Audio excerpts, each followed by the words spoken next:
Welcome. My name is Brian Roderman. I'm the Chief Innovation Officer for Into Innovation. We want to welcome you back to our Whiteboard Innovation Series. Today we're going to talk about the fifth and final segment in our series, so let's get right into it. If you recall, we've talked about balance, thinking, gains, and focused in our previous segments.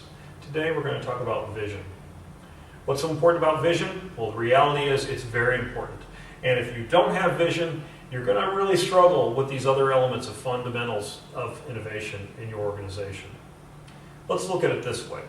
If we think about vision, we really can talk about the roadmap. And we talk about the roadmap, we can talk about the journey that we want to travel. And when we're traveling on our journeys, think about driving our car. And what do we use? One simple way of knowing which way we're going, our turn signals. So let's use turn signals as pretty much our geometric configuration to describe vision. We know that when we're using our turn signals, we can turn left, and we can turn right. In this particular case, if we think about turning left, we can talk about turning to the past to help us drive our innovation. If we think about turning right, we can talk about turning to the future, driving into the future. And when we think about how we position ourselves with past and future in regards to innovation, this tells us where we want to be looking. If we look to the past, we're obviously dealing with a lot of the knowns. And if you remember when we talked about knowns, the things that we know already, we know that back to our gains map, it has a lot to do with incremental and transitional innovations, the things that we already know. If we think about the future, obviously we're dealing with the unknown. Where are we going? How are we going to get there? Who's going to help us achieve that goal? We can also look at it from a different perspective. We can think about the past. And if we're building off of these knowns, the reality is we're really positioning ourselves with not only information from ourselves, but maybe even our competitors and the people around us, the way the industry is being driven. And in reality, when you're dealing with the past and you're letting that drive your innovation, you're really setting yourself up to be a fast follower. Now again, I say that from a positive perspective. You can actually innovate by being a fast follower. You let others go in front of you and then you draft behind them. Saves you a little time, a little energy, especially on the energy part, because you're drafting in behind them just like a NASCAR race. Over here in the future, obviously this really positions you as a market driver. Now as a market driver, obviously you're out there in the pole position. You're driving ahead of others. You're the first one coming into the turn. You're spending more energy and probably got your foot on the gas and you're moving farther ahead from your competition. But it also means that you have to be comfortable with the unknown. Back again to our gains map about transitional to breakthrough innovations. So that's really a way of looking at it. Which way do we want to set our vision in motion? And who's going to set that vision? And that really takes us to the next level of conversation. When we talk about who's setting this, I can tell you that if you're in a managerial or a director level position within your organization, my guess is that you're probably in this space over here.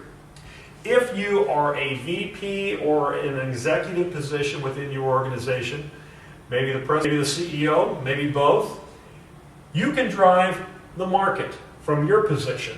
You can help set the future. Here's what's important. The reality is you need someone to set the vision. It's okay to be over here, but you have to know how far you can go and how you're going to get there. And you have to set that in motion.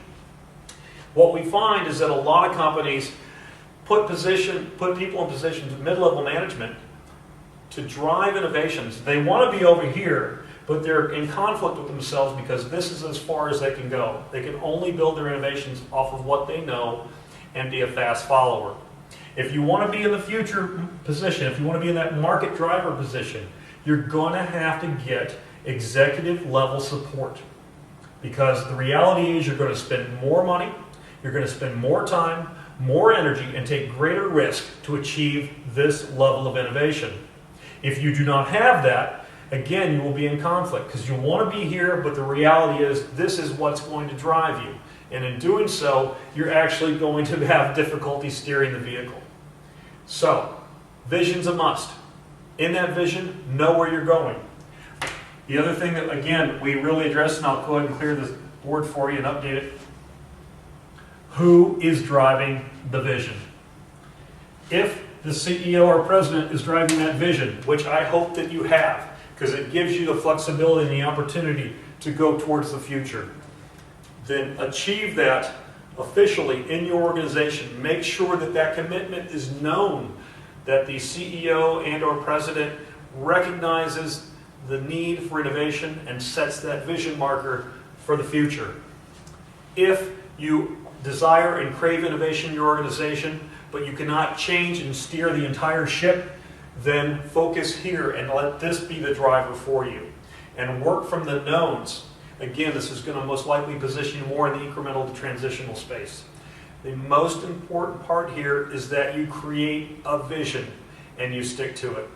And the way you can do that is build your roadmap, identify the journey you want to take, and then start driving. That's vision. Let's summarize.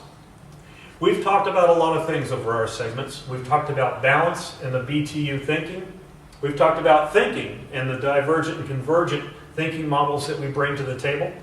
We talk about gains, incremental, transitional, and breakthrough gains.